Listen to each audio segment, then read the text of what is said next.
Frustrated that you are required to teach innovative lessons but don't have the materials to do so? While it does take some thoughtful prep work from the beginning, grant writing is an amazing opportunity to take advantage of as a STEM teacher and gather the materials that you are hoping to use in your classroom with your students. When it comes to grant writing, you want to be strategic in the type of materials that you are writing a grant for and the longevity of that tool and how it's going to impact not just one set of students, but students for many years to come. In this episode, I'll be sharing with you a STEM teacher's success when writing a grant for $1,000 and the things that she did to prepare for this opportunity.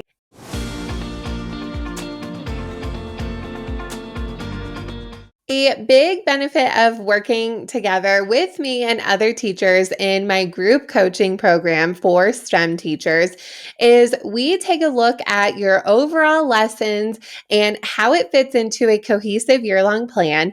And we also take an inventory of the supplies that you have and how those things fit together.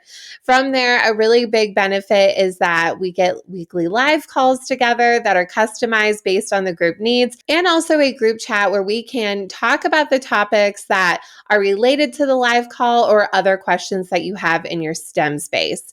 Now, another thing that we do in the months that we have together in this group coaching program that I haven't talked a whole lot about yet is grant writing. Grant writing actually has a really big impact on your STEM program because you want to use all of these amazing tools for your students. And unless you had a big, huge overhaul and all of this money put forth into your program, more often than not, you have to fit all the puzzle pieces together and figure out how you're going to get materials at certain times and build up to the program of your dreams. Because of the work together in our group coaching program, I actually have, as the coach, the overall view of where everybody's lessons are at, but also the types of materials and how that can even go into the grant writing process and what to even write a grant for. There was a teacher in my program that I want you to meet, the one who is able to write a successful $1,000 grant for her program. This teacher teaches pre-K, so even the little ones, pre-K through fifth grade STEM twice a week. And like many of you, she is responsible for building up her whole program when it comes to lesson plans, figuring out supplies, and all of the things in between. She had a really great start to her year-long plan and even had some of the things from my K through 5 STEM year bundle of lessons, but also felt like with the things she had and then didn't have, that her lessons were kind of all over the place. So she wanted to create a more cohesive curriculum, which by the end of our program we were able to do, and also add in more structures when it came to STEM stations. If you go back to the last episode, 126, you can hear more about the lesson planning that we did as a group and how we integrated materials that the teachers already had and plan an amazing K through 5 STEM ocean unit. And we even added in different types of STEM stations. So you can finish this episode and then go back to that one if you haven't checked it out already. Last part of our group coaching program, once we've done the lesson planning, we have our year-long plan figured out and what we're going to be teaching. Teachers have the opportunity to work with me when it comes to writing their grant. And this teacher that I'm talking about had a really great program, especially when it came to coding lessons and the tools available for that. But they really needed more things when it came to hands-on coding and robotics. And we know that STEM materials are pricey, especially if you want to invest in things that have a longer shelf life and can be used with a lot of kids. You really want to get high quality materials. Now, the timing of this was absolutely perfect. Grant writing was something we were already going to be working on, but this teacher's principal actually sent a grant opportunity her way to look into. Now, a little caveat to this teacher does work in a private school. And so if you are a teacher who's working in a private school, make sure you read the fine print when it comes to the type of grants that you can be eligible for, because every grant has their different rules and and regulations and all of that. And I do have other episodes that I'll link in the show notes when it comes to grant writing and other tips and tricks that you can use along the way, as well as some different grants that you can look into to help you get started. So the principal sent her a grant this way, which was funny because this was actually one of the ones that was on my list. And she was thinking about, okay, how can I really make the max effort for this grant? And in my experience being an educator, especially in my K through 5 STEM role, I have written a lot of grants. And you really can write a grant for anything.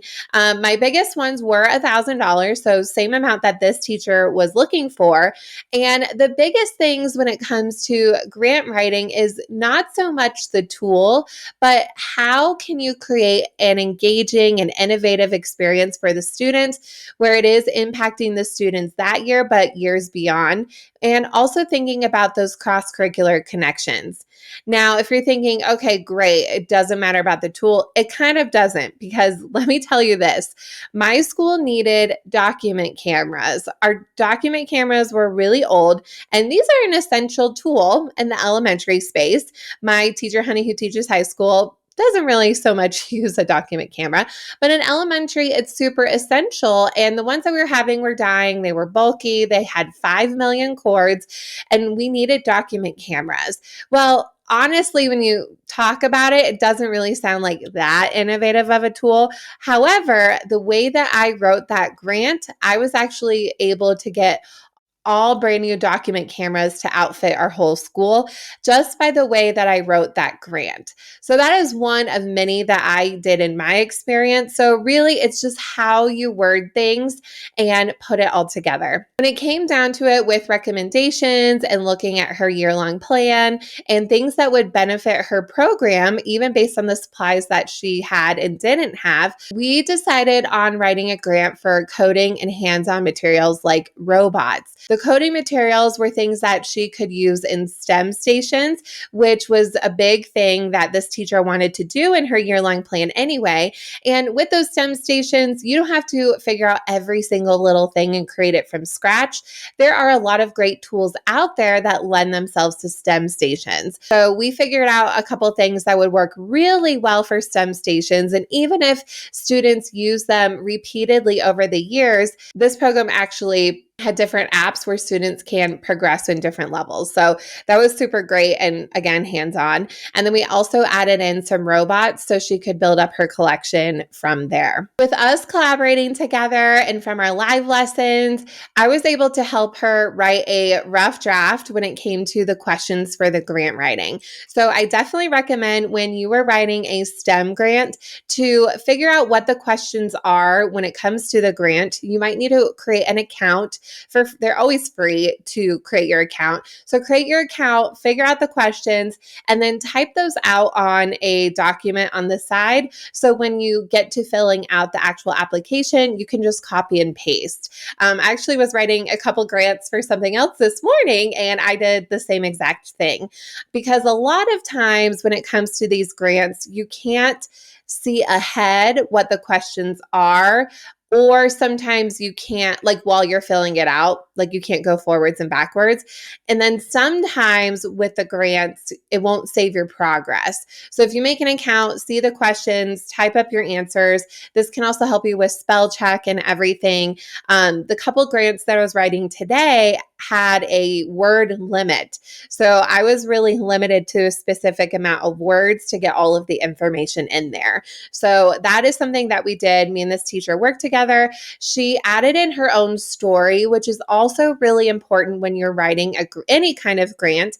And if it's a STEM grant, what is the story? Why is this going to have an impact on your students? Who are your students?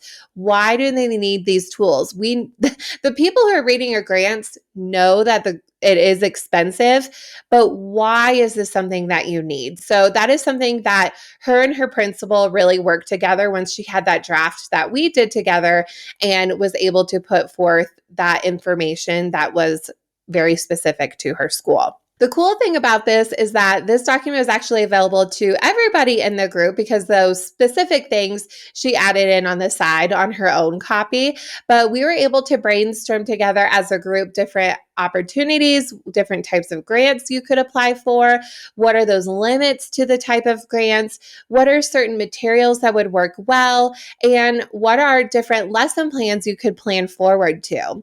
There are tons of grants out there. I recommend going even for those smaller grants. You have a better opportunity when it comes to getting those materials, but also be really thoughtful with those things that you were hoping to get. With our time together in our group, this teacher was able to write her first $1,000 grant for these STEM supplies and turn it in way ahead of the timeline. We are hoping to hear back, but the process was so fun and collaborative and really no stress at all because we were able to bounce off and talk about ideas together. If this is an area that you definitely need support in, and also when it comes to thinking through your year of lessons, having somebody having that overall picture of what your year can look like, and also taking a deep dive into your supplies and what would work well for lessons, but also what could work ahead in the future, I have a few spots available in my STEM into Fall group coaching program. The spots are limited, but we have a great time together as we meet for a course of a few months to really help you feel successful in your space and also have that community support that you have always been hoping for in this STEM role. I invite you into this program and would love to work with you. And you can find the information in the show notes or go directly to naomimeredith.com/STEM into fall.